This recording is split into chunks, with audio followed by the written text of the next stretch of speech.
क्या भारत में कोई बिजनेस चलाते हैं या फिर शुरू करने की सोच रहे हैं? तो सुनिए, एक बहुत बड़ा बदलाव होने वाला है जो सीधे सीधे बिजनेस के भविष्य पर असर डाल सकता है। आज हम समझेंगे एमएसएमई क्लासिफिकेशन के उन नए नियमों को जो देश के लाखों उद्यमियों के लिए सब कुछ बदलने वाले हैं। तो ये तारीख याद रख लीजिए, 1 अप्रैल 2025।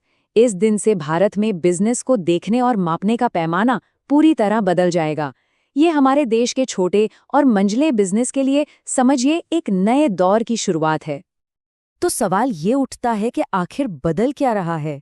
इसका सीधा सा जवाब है एमएसएमईज यानी माइक्रो, स्मॉल और मीडियम एंटरप्राइजेस के लिए एक बिल्कुल नई, एक संशोधित क्लासिफिकेशन प्रणाली। अच्छा, अब सीधे नंबर्स पे कूदने से पहले ये समझना बहुत जरूरी है कि इन नए नियमों के पीछे का मूल सिद्धांत क्या है। इसे कहते हैं संयुक्त मानदंड या फिर कंपोजिट क्राइटेरिया। तो ये संयुक्त मानदंड है क्या भला? देखिए, आसान भाषा में समझें तो ये किसी भी बिजनेस को दो पैमानों पर एक साथ तोलने का तरीका है। और यहाँ सबसे सबसे जरूरी शब्द है और। इसका मतलब साफ है कि किसी भी कैटेगरी में आने के लिए एक बिजनेस को सिर्फ एक नहीं बल्कि दोनों शर्तें पूरी करनी ही होंगी। ये जो क्राइटेरिया है, ये दो मेन पिलर्स पर खड़ा है। पहला है निवेश, यानी प्लांट और मशीनरी जैसी चीजों में कितना पैसा लगाया गया है, और दूसरा है टर्नओवर, जिसका मतलब है बिजनेस का कुल सालाना कारोबार या कह ले एनुअल सेल्स। ठीक है, तो अब जब बेसिक्स क्लियर हो गए हैं तो चलिए सीधे उन नंबर्स पर आते हैं जिनकी हम बात कर रहे थे। एक एक करके हर कैटेगरी को देखते हैं। चलिए, सबसे पहले बात करते हैं सबसे छोटी कैटेगरी की, माइक्रो एंटरप्राइज की।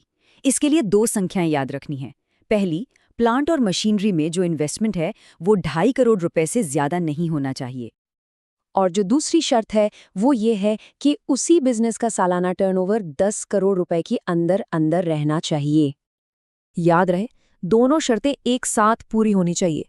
तो अगर कोई बिजनेस इन दोनों लिमिट्स के अंदर आता है तो उसे सूक्ष्म उद्यम या माइक्रो एंटरप्राइज का दर्जा मिल जाएगा। अब आते हैं अगली कैटेगरी पर, लघु उद्यम या स्मॉल एंटरप्राइजेस। यहाँ लिमिट्स काफी बढ़ जाती है।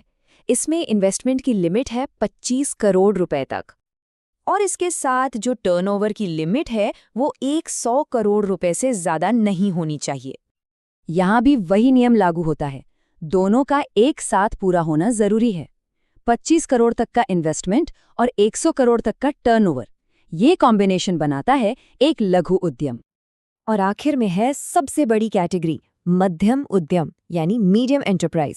इसके लिए इन्वेस्टमेंट की ऊपरी सीमा रखी गई है 125 करोड़ रुपए, और इस इन्वेस्टमेंट के साथ साथ बिजनेस का टर्नओवर 500 करोड़ रुपए से कम होना चाहिए। तो जब ये दोनों क्राइटेरिया पूरे होते हैं तो वो बिजनेस मध्यम उद्यम की कैटेगरी में आता है, जो इस पूरे सिस्टम का सबसे टॉप लेवल है। तो चलिए अब इस पूरी नई पिक्चर को एक साथ देखते हैं। सूक्ष्म, लघु और मध्यम, हर कैटेगरी के लिए इन्वेस्टमेंट और टर्नओवर की अपनी अपनी लिमिट्स हैं जो एक साथ मिलकर काम करती हैं। ये टेबल इन नए नियमों का आप कह सकते हैं एक निचोड़ है। तो ये सब नंबर्स और नियम तो ठीक हैं, लेकिन बड़ा सवाल ये है कि आखिर ये इतना जरूरी क्यों है? एक साफ सुथरी यूनिफाइड डेफिनेशन का असली मतलब क्या है? देखिए, इस नई और साफ परिभाषा का असर बहुत गहरा है। सबसे पहला फायदा तो ये है कि सरकार के लिए ये पहचानना बहुत आसान हो जाएगा कि कौन सी स्कीम या फायदा किस बिजनेस को मिलना चाहिए। दूसरा, ये मैन्युफैक्चरिंग और सर्विस दोनों सेक्टरों के लिए एक ही नियम बनाकर पुराने कन्फ्यूजन को खत्म करता है। ये बिजनेस को खुद को बेहतर ढंग से समझने और अपने ग्रोथ की प्लानिंग करने में मदद करता है, और इससे पूरी भारतीय अर्थव्यवस्था की एक ज्यादा साफ तस्वीर भी सामने आती है। तो ये सब हमें एक बहुत ही दिलचस्प सवाल पर लाकर छोड़ता है। ये जो एक यूनिफाइड डेफिनेशन है, ये आने वाले सालों में बिजनेस की ग्रोथ और सरकार की नीतियों को किस तरह से आकार दे सकती है, ये सोचने के लिए एक बहुत ही जरूरी पॉइंट है।